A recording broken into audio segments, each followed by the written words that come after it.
நீ படித்த பொண்ணு வசதியாக வாழ்ந்துட்டு பேசுகிற. நாங்கள் அப்படி இல்லை.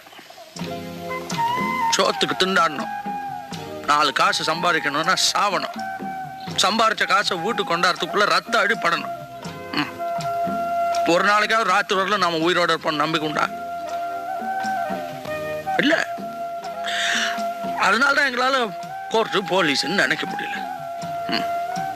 திருப்பி அடிச்சா தான் அடியில இருந்து தப்பிக்க முடியும், கட்டி அடிச்சா தான் உயிரோட இருக்க முடியும். அதுக்காக நீங்க செய்யறதெல்லாம் சரியாயிடுமா?